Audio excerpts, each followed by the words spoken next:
Hello friends, welcome to my channel Go Digit. Today in this video we will learn about the assemble to order policy in the assembly process. Okay, so this is the part 2 of this series. If you have not watched the part 1, then I request you to please watch it first. I have already provided the link in the description section. So let's begin with this part 2. So this is my item list. I have already filtered one of my item, which is assembly item. So I'll click here and it will open me up the item card. Okay, so just drill it down and come to the replenishment tab. Here there is a field name as assembly policy. Okay, so in this field you must have to select the assemble to order. If you have seen my part 1 of this series, you will find that in that video I have explained the assemble to stock and I selected only the assemble to stock policy. Okay, but in this video we will learn about the assemble to order, so I will select assemble to order. So assemble to order means that if you are running a company and you do not want to maintain the stock of this particular item in your inventory. Okay, please mark my words. If your company does not want to maintain the stock of this item in your inventory, then only you must select this assembly policy to assemble to order, which means that whenever you receive any order from your customer, whenever you receive any sales order from your customer, then only you will assemble this item and increase the inventory of this item. Okay, so that's why I selected this assembly policy as assemble to order. Okay, so now let me check its BOM, bill of material. Here, as assembly BOM. So this is my item, assembly BOM item, which means that to create my main assembly BOM item, I have to use this item, and how many quantities I require to generate that first item is defined here.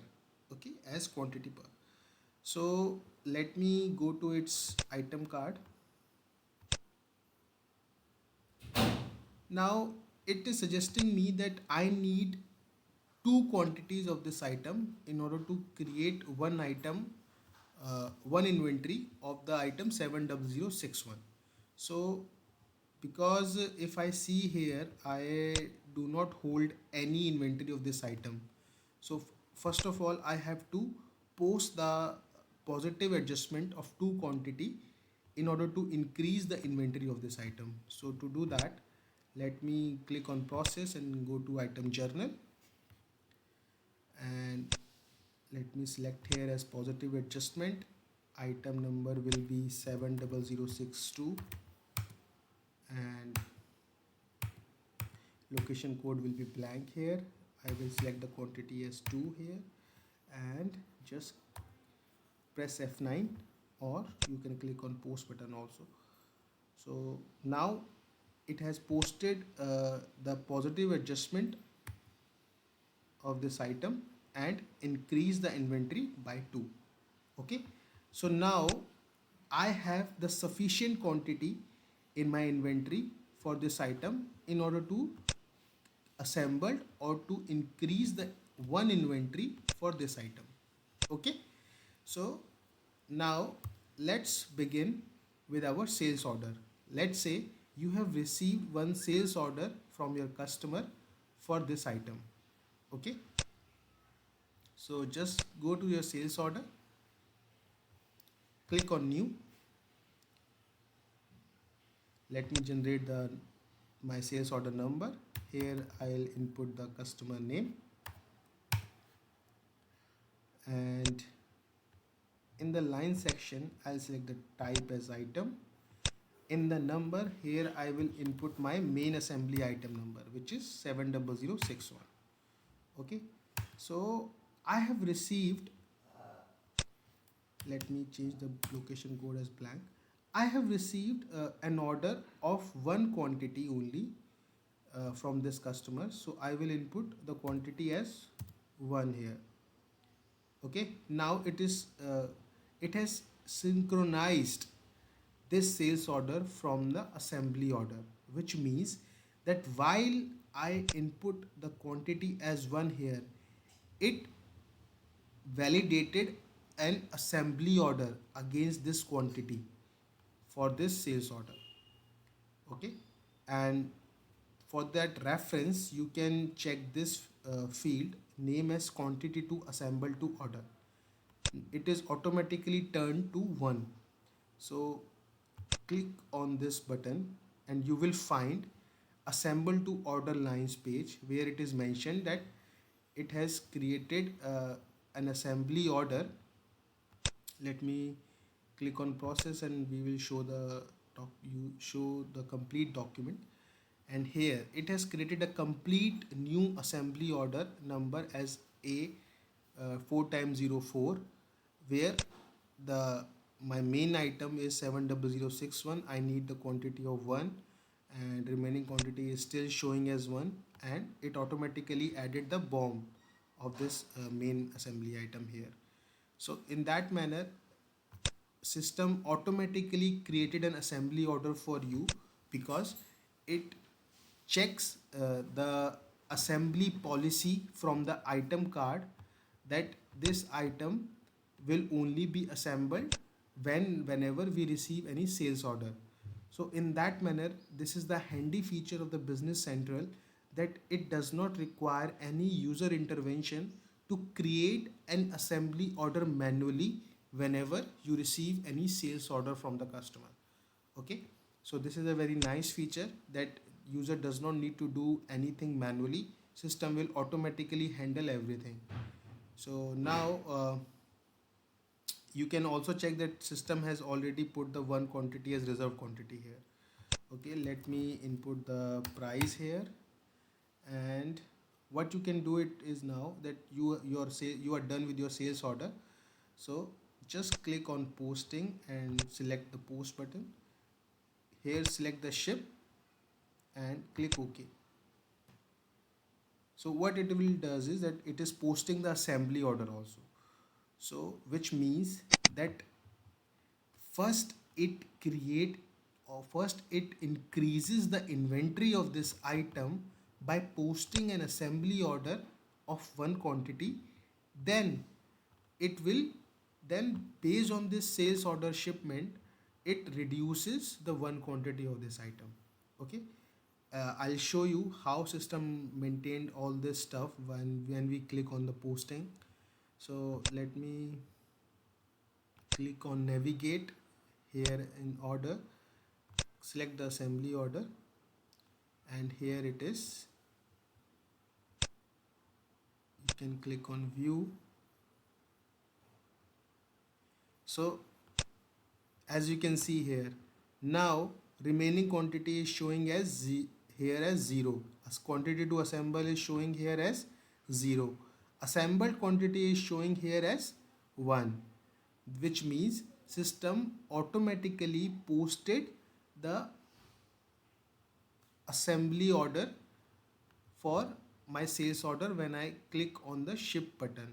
Okay, when I select the ship function on click by clicking on the posting button. Okay, so let me go to the history section also to check the posted entries. So here we will find, let's see, system first generated the assembly output, okay, for this item, and created one and first actually sorry system created one assembly output entry for of 1 quantity, and posted, or you can say consume 2 quantities of its BOM item against my this sales order. Okay, now to get the complete picture of this item, that what actually happened when we posted the sales order, we can always check my item ledger entry for this item. Sorry, it is not, it is a sales order. Let me go back to my item section and I'll click here, and let me click on inventory part, and here we can see that system first posted an assembly output against my assembly order A0004, sorry, A4 times 4, and then system shipped that item by posting a say shipment entry in the item ledger. So if I check the quantity field, then first system increase the inventory of this item by 1, then reduce the inventory of this item by 1. So automatically these two entries are posted from the sales order itself. So I believe this is a very handy feature where user does not need to take care of its assembly order and posting of that assembly order. Only thing users should be concerned with is the sales order. Okay, so this is how actually assemble to order policy works. Okay, I will again say that always use the assembly policy in those conditions where you do not want to increase the cost of your maintaining of this inventory for the items which are not frequently you receive an order from your customer. Okay, so this feature will be very useful for those items, but of course if you will analyze, if you find that this item is very much in demand from our customers, then you can select this policy as assemble to stock, because in that manner you uh, must have to have this the inventory of this item available always, so that because assembly doing the assembling process in the company is also a very time taking process, and it consumes a lot of time, and which means that you will not be able to deliver your items to your customers on time. So it is totally at your discretion to identify that what policy you would like to use for your items uh, if you are in the assembly business. Okay, so I hope you like this video. If you like the video, just click the like button and hit the subscribe button. Thank you so much.